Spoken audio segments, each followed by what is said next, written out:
A paz do nosso Senhor e Salvador Jesus Cristo a todos os irmãos amados.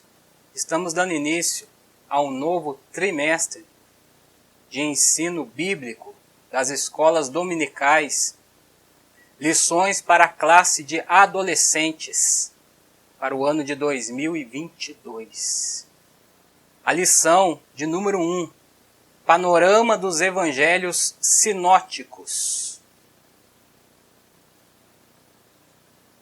O texto áureo: eis que a Virgem conceberá e dará à luz um filho, e ele será chamado pelo nome de Emanuel.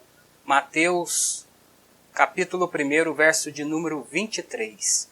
A leitura bíblica está em Lucas, capítulo 24, dos versos 44 ao 49, onde está escrito: E disse-lhes: são estas as palavras que vos disse, estando ainda convosco, que convinha que se cumprisse tudo o que de mim estava escrito na lei de Moisés, e nos profetas e nos salmos. Então abriu-lhes o entendimento para compreenderem as Escrituras. E disse-lhes: assim está escrito, e assim convinha que o Cristo padecesse, e ao terceiro dia ressuscitasse dentre os mortos, e em seu nome se pregasse o arrependimento e a remissão dos pecados em todas as nações, começando por Jerusalém. E destas coisas sois vós testemunhas. E eis que sobre vós envio a promessa de meu Pai. Ficai, porém, na cidade de Jerusalém, até que do alto sejais revestidos de poder. O objetivo dessa lição, meus irmãos, é apresentar um panorama dos evangelhos sinóticos. A palavra evangelho significa boas novas, pois são as boas notícias.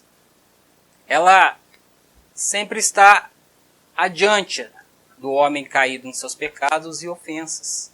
Então é a nossa boa notícia, a boa nova de salvação para todo aquele que crê no Senhor Jesus Cristo. A palavra sinótico significa a mesma visão. Os 3 primeiros evangelhos chamados de sinótico porque tem muitos elementos em comum sobre a mesma ótica. As testemunhas de Jesus, que tinham convivido e participado do seu ministério, carregando consigo a tradição oral, como também Lucas, o médico, que também foi um historiador. Tendo eles convivido, tendo eles participado, tendo eles ouvido e acompanhado o ministério do nosso Senhor Jesus Cristo, num certo tempo se deu a necessidade de se registrar esses acontecimentos. Homens que foram usados por Deus, pelo Espírito Santo inspirado, para que pudessem fazer tal obra. Estaremos dividindo nossa lição em uma introdução, o Evangelho de Marcos, Jesus Cristo, Filho de Deus, Mateus, o Evangelho do Reino de Deus, e o Evangelho segundo Lucas, Jesus, o nosso Salvador, e uma conclusão. Introdução. Nesse trimestre estudaremos a vida de Jesus nos Evangelhos, com a manifestação em carne de Jesus marcando o fim de uma era e o início de uma nova. Assim, a história da humanidade é marcada por 2 períodos, antes de Cristo e depois de Cristo. Outro fato importante foi que o Messias inaugurou a nova aliança ao vir à Terra, conforme prometido no Antigo Testamento, Antiga Aliança, na qual a lei e os profetas fizeram referência ao Cristo de Deus, ao ungido do Senhor. O Evangelho de Marcos, Jesus Cristo, o Filho de Deus. O Evangelho de Marcos, segundo a história, foi o primeiro texto escrito sobre a vida de Jesus. Quem escreveu foi João Marcos, filho de Maria. Há controvérsias sobre quem foi realmente o primeiro. Alguns dizem que foi Mateus, outros dizem que foi Marcos. Marcos é aquele mesmo Marcos que aparece em Atos, no capítulo 13, no verso 13, de João Marcos, na primeira viagem missionária do apóstolo Paulo. Quando ele desiste, ele volta, ele deixa aquela obra e é muito questionado a sua conduta. Inclusive, entre Paulo e Barnabé há uma grande contenda. Mas nós vamos ver que lá em 2 Timóteo, no capítulo 4, verso 11, Paulo diz que ele era muito útil. Ou seja, nesse interim, Deus trabalhou de forma tremenda na vida de João Marcos. É este o autor deste evangelho. O público-alvo desse evangelho são os romanos, ou os gentios. É notório a forma da escrita e como ele aponta e direciona para alcançar esses irmãos ou estes homens e essas mulheres através do evangelho. Ele é um evangelho muito dinâmico. Em todo momento você vê ele escrevendo que Jesus sai de um lugar, vai para outro, e logo Jesus fez isso, e logo Jesus fez aquilo, e Jesus desceu, e Jesus saiu. Então é um evangelho que realmente é dinâmico, é uma linguagem muito rápida. Esse evangelho apresenta Jesus Cristo como Filho de Deus, confirmando pela voz que se ouviu dos céus, quando João Batista estava batizando a Jesus. Tu és o meu Filho amado, em quem me comprazo. Marcos 1, verso 11. Quem disse essas palavras foi o próprio Deus com relação ao seu Filho, Jesus Cristo.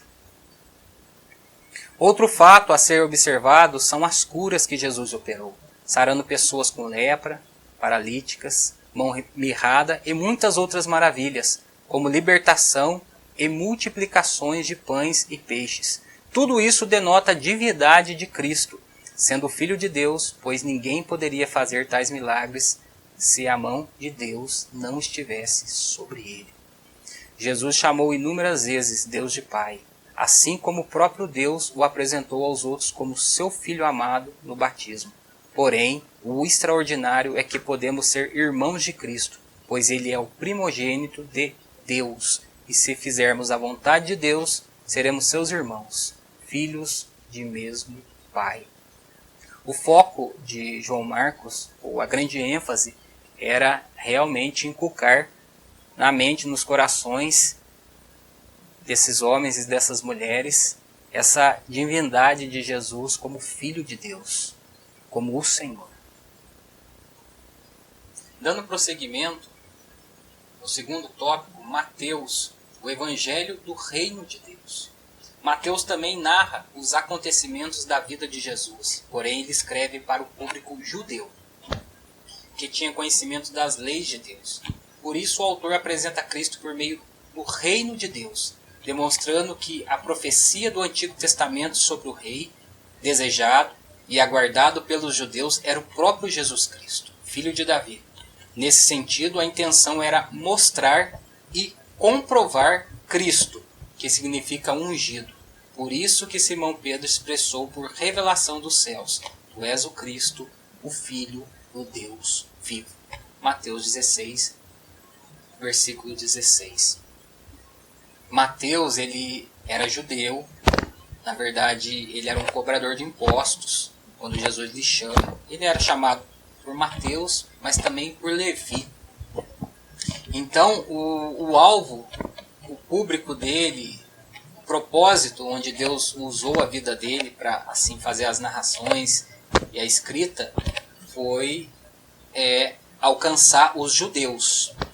Tanto que esse evangelho, a princípio ele foi escrito em hebraico ou aramaico.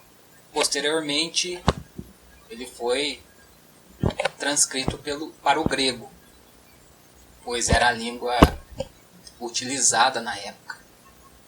Ele traz muitos versos do Antigo Testamento, ele usa muitas passagens do Antigo Testamento para trazer ênfase naquilo que ele realmente estava anunciando.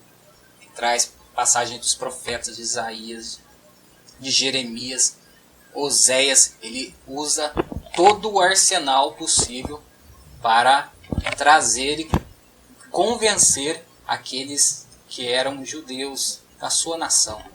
Ele está expondo as verdades para aquele povo que não cria no Messias, não cria que Jesus era o Messias, que Jesus era o cumprimento de toda a palavra de Deus.